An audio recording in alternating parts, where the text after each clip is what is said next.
It's me, Dr. D, here with Express Yourself, and we're about to wrap up the 10th Kingdomwood International Film Festival. Boy, do we have a weekend going on. Now, those of you that don't know about it, you better check on it and make sure that you sign up and get ready to come. Bring your talents and participate next year, because we're not going anywhere. We just got started, and we're opening up the ending celebration here at the beautiful J.W. Marriott Buckhead in the Big ATL. And we're going to talk to some of the recipients of the awards and participants, and let's find out, as they express themselves on the way out the door, how did they feel, and would they be back? We'll be right back with our first guest. Hi, it's me, Dr. D, here with Express Yourself, and we are standing here with the beautiful guest of honor of the day here. Now, some of you that watch TV, you know who she is. She's the one that really runs things. But we're going to let her give us your name. Okay. She runs it in the spirit, y'all. Okay. Give us your name and tell us about what brings you here, and express yourself. And when it comes to television and film, the message that you are looking to leave, the legacy of who you are and what you do. Okay, that's hard. I'm Jen Harper. I am here. This is my second time at the Kingdomwood Festival. I think we came 2 years ago. And I am so excited at the prospect of faith-based films.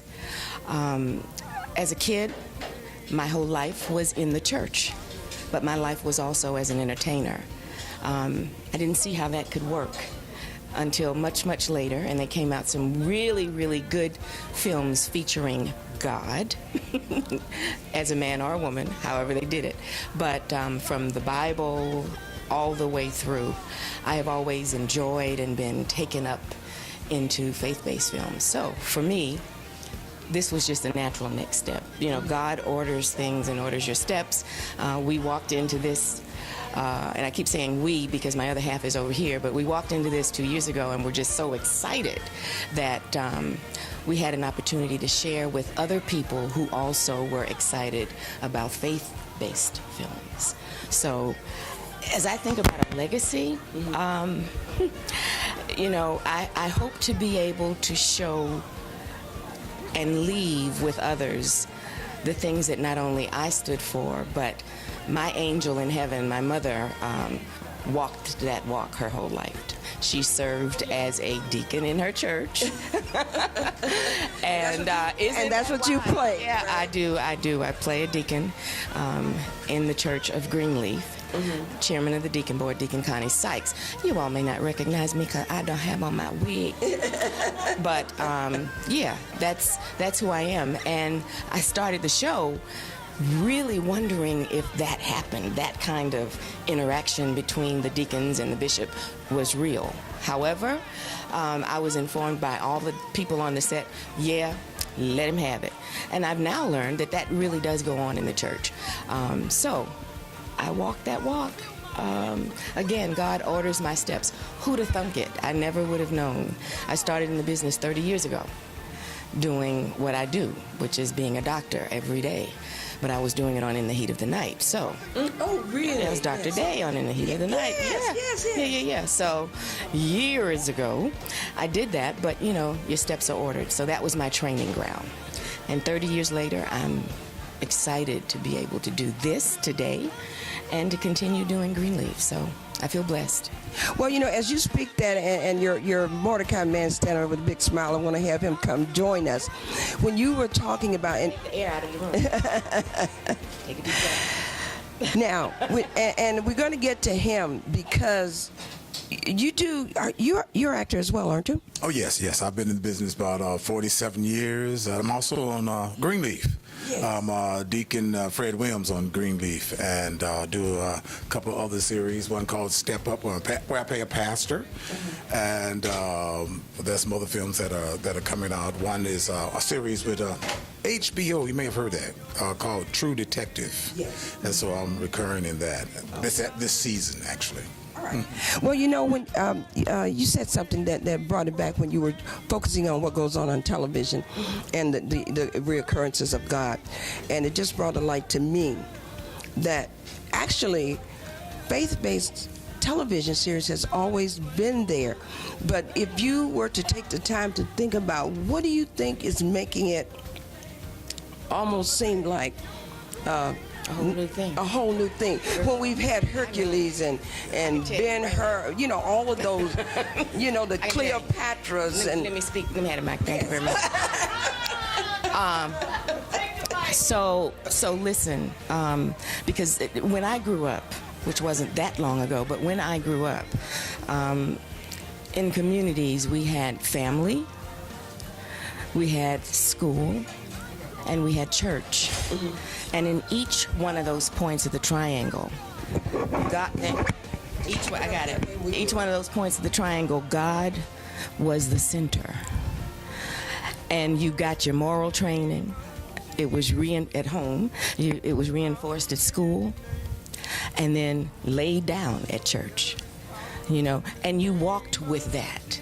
So our generation came out with a set of manners and moral compass that we don't see anymore, because in each one of those points of that triangle, we have fought hard but taken God out. And I'm not going to say we fought hard. I think the devil has fought hard and had a momentary victory, okay, to remove God. So where else is God going to go but what is our favorite pastime? Films. Going to the movies, you know, and in that we get to teach, we get to show what not, we get to show what could, just by walking in faith. So this is the time, you know, it's I wish that we could roll it back and put all of those faith-based things back in school and put people back in church, but we can't do that. well, you know what? You said a key thing. You said a key thing right there. We can do that. And I tell people this all the time, because you understand we got to get our mind right, all right?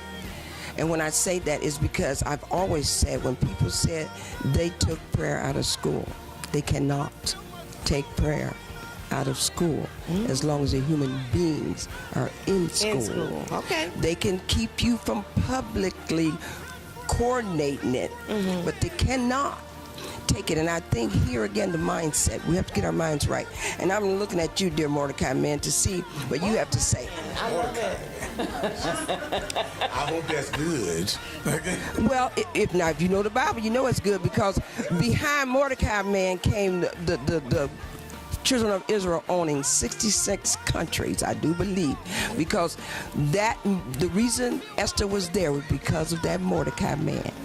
Well, I accept that, my sister. And that's what it is. And that's the thing that we do have to also understand, that, you know, we fry up the bacon and do all of that like the commercial. Yes. It's all about the mindset. So that's why we have to get our mind right and don't let the garbage in and keep it out by dwelling with the Holy Spirit, that is who really is, that we are. Yes. That's why that's why the show is called Express Yourself. The true you is the heart of you, but man gets into the mind. So that's why it's very important that we just get our mind right. And looking at films will do that, because isn't that what permeates? I give people that idea. What do you think, Mordecai, man? Well, I think you're absolutely right on that. I think that, you know, as Jen also said, we're going to piggyback on that just a little bit. We live in this society today where everything is audible. Not audible, but visual. Yes. And you have to look at those things. And the times that we're in now, very trying times, as you just said. And I think that if we can get back to a lot of the basics, such as the mind, body, spirit, and soul, all those things coming together. And of course, going back to the foundation in which Jen was talking about, for where we grew up in, we got to keep that foundation, because my mother used to tell me a long time ago that if you have the foundation, you bring your children up in church, no matter how far they stray, they're going to come back. They're going to come back. And that's what we need to do. We need to put that foundation down for a lot of the young kids, but there's a lot of people out there now that had that foundation, and they need to come back. Need to come back to the center. Well, I'm so glad to stand here and take this time. I need to get you both on the real show because my producer over there is really giving me the cut sign in the spirit.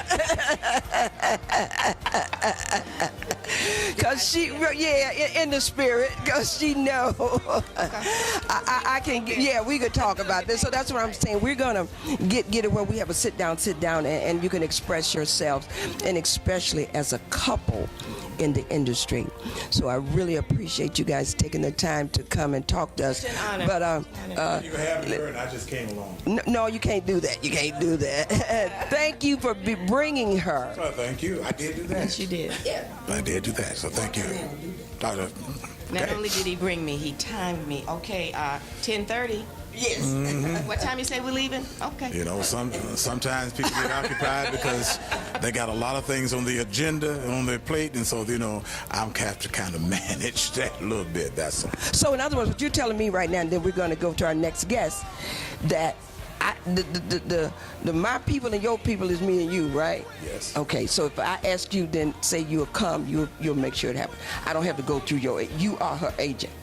Well, I'm her time agent. He's my time manager. I like to get her there on time. Okay. Big man is injured, so I know we got to. Right. So greatly appreciate it. Thank you so much. Oh, it's wonderful. Yes, it is wonderful.